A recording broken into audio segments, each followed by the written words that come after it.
आज हम भारत के एक ऐसी गाय की नस्ल के बारे में बात करने जा रहे हैं जो न सिर्फ भारत में बल्कि पूरी दुनिया में अपने काबिलियत का लोहा मनवा चुका है। न सिर्फ एक अच्छे दूध उत्पादक के रूप में, साथ ही साथ एक अच्छे प्रजनक और उच्च रोग प्रतिरोधी नस्ल के रूप में भी काफी मशहूर है। जी हाँ, हम बात कर रहे हैं गिर नस्ल की। इस नस्ल के नाम सुनते ही हर पशुपालक के मन में एक चाह जाग उठती है। तो चलिए आगे इस नस्ल के बारे में बारीकी से जानते हैं। देशी गायों के बीच गिर गाय अच्छी दुग्ध उत्पादक हैं। नस्ल को भोडली, देसन, गुजराती, काठियावाड़ी, सोरठी और सुरती के नाम से भी जाना जाता है। नस्ल के प्रजनन पथ में गुजरात का सौराष्ट्र क्षेत्र शामिल है। गिर का नाम गिर वन के नाम पर रखा गया है, जो नस्ल की उत्पत्ति का भौगोलिक क्षेत्र है। बैल सभी प्रकार की मिट्टी पर भारी भार खींच सकते हैं। यह रेतीले, काले या चट्टानी हो सकते हैं। ये गायें लाल, काला, भूरा या चित्तीदार रंग के होते हैं। हालांकि कुछ गायें धब्बेदार लाल रंग के भी होते हैं। सींग अजीब तरह से घुमावदार हैं। माथे के आधार पर शुरू करने से वे नीचे की ओर और पीछे की ओर एक बगल में ले जाते हैं और फिर से थोड़ा ऊपर की ओर झुकते हैं और एक सर्पिल आवक को आगे ले जाते हैं और ठीक टेम्पर में समाप्त होते हैं। इस प्रकार एक आधा चांद दिखाई देते हैं। लंबे और पेंडुलस कान पत्ती की तरह मुड़े होते हैं। कान हर समय और उनके अंदर के चेहरे को आगे की ओर लटकाते हैं। स्थानीय रूप से इसका उपयोग किया गया है। यह उत्तरी अमेरिका में ब्राह्मण नस्ल के विकास में इस्तेमाल होने वाली नस्लों में से भी एक थी। ब्राजील और अन्य दक्षिण अमेरिकी देशों में गिर का उपयोग अक्सर किया जाता है, क्योंकि एक बॉश सिग्नस नस्ल के रूप में यह गर्म तापमान और उष्णकटिबंधीय रोगों के लिए प्रतिरोधी है। यह अपने दूध उत्पादक गुणों के लिए अच्छी तरह से जाना जाता है और अक्सर गिरोलेंडो नस्ल को बनाने के लिए फ्राइजीन नस्ल के गायों के साथ मिलाया जाता है। इन गायों का वजन औसत 385 किलोग्राम और ऊंचाई 130 सेंटीमीटर है। बैल औसतन 140 सेमी की ऊंचाई के साथ औसतन 545 किलो वजन कम करते हैं। जन्म के समय बछड़ों का वजन लगभग 20 किलोग्राम होता है। गिर के लिए औसत दूध की पैदावार 1590 किलोग्राम प्रति लीटर है। भारत में 3182 किलोग्राम के रिकॉर्ड उत्पादन के साथ 4.5% वसा है। शुद्ध गिर गाय के दूध में कैल्शियम, फास्फोरस समृद्ध वसा, पोटेशियम होता है, जो रक्तचाप को बनाए रखने में मदद करता है। इसमें एक संयुग्मित लिनोलिक एसिड भी शामिल है। CLA एक महत्वपूर्ण एसिड है जो खराब कोलेस्ट्रॉल को कम करता है और इस प्रकार यह समग्र हृदय स्वास्थ्य में सुधार करता है। गिर गायों में पसीने की ग्रंथियां होती हैं। वे सभी वायुमंडलीय स्थितियों के अनुकूल होते हैं और सूर्य के प्रकाश और रोगों के प्रतिरोधी होते हैं। गिर एक कोमल और सामाजिक नस्ल है।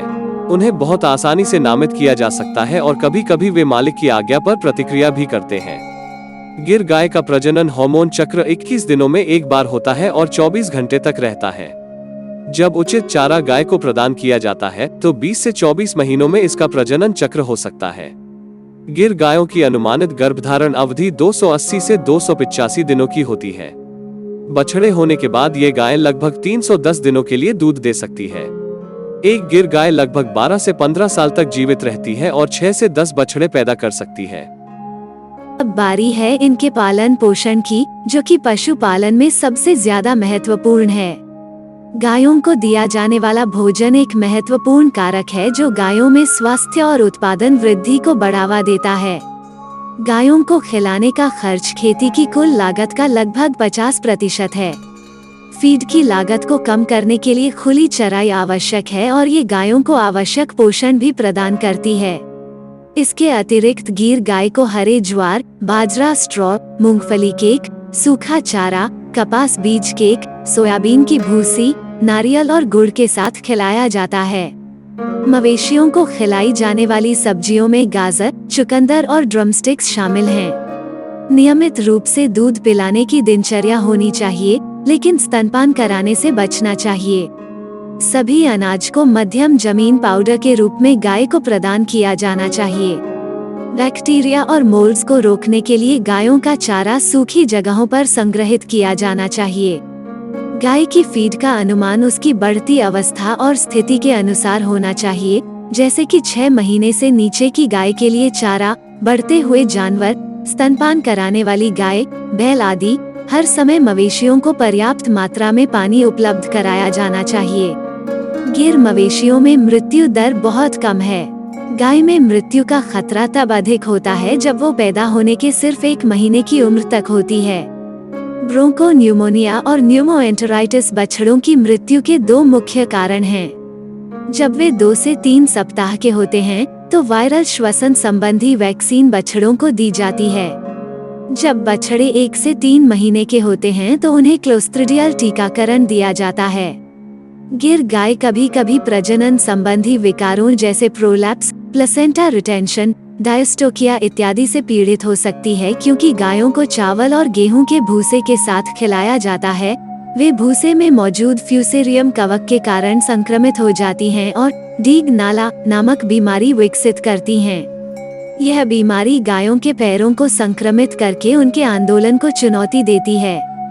उचित एंटीबायोटिक और एंटी इनमेट्रिक ड्रग्स को इंट्रामस्क्यूलर रूप से बीमारी का इलाज किया जा सकता है और 45 दिनों में सुधार दिखा सकता है। 30 दिनों के अंतराल पर गायों का उपचार किया जाना चाहिए। गीर मवेशी कई अन्य सामान्य बीमारियों जैसे कि पाचन विकार, पीलिया, एंथ्रैक्स, एनाप्लास्मोसिस, अनीमिया, पैर और मुंह के विकार, hypomagnesaemia, lead poisoning, rinderpest, black quarter, ectoparasites, endoparasites, mastitis और रिंगवर्म से हो सकते हैं। उपयुक्त उपचार के साथ उचित देखभाल और स्वच्छता मवेशियों को लंबे समय तक जीवित रहने में मदद कर सकती है। दोस्तों, जैसा कि हम अपने सभी वीडियो में कहते हैं, केवल एक स्वस्थ पशु ही आपको सही मायने में लाभ पहुंचा सकता है।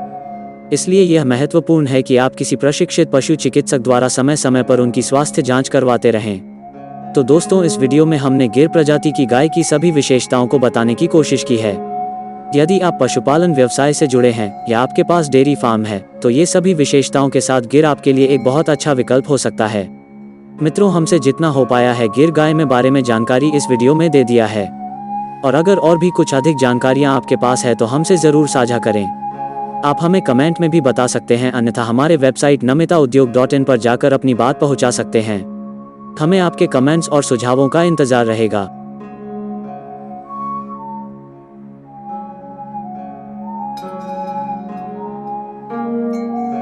मैं हमारे सभी दर्शक बंधुओं से निवेदन करता हूं कि आप हमें इस वीडियो को सभी जरूरतमंदों तक पहुंचाने में मदद करें। इसलिए अगर आप YouTube से देख रहे हैं तो वीडियो को लाइक करके चैनल को सब्सक्राइब करें, और यदि आप Instagram में हैं तो हमें फॉलो करें और वीडियो को लाइक करें। और अगर आप ये वीडियो Facebook में देख रहे हैं तो वीडियो को लाइक करें, हमें पेज पर फॉलो करें और वीडियो को शेयर करें। इससे हमें ये सब जानकारियाँ ज़्यादा से ज़्यादा लोगों तक ले जाने में मदद मिलेगी। धन्यवाद।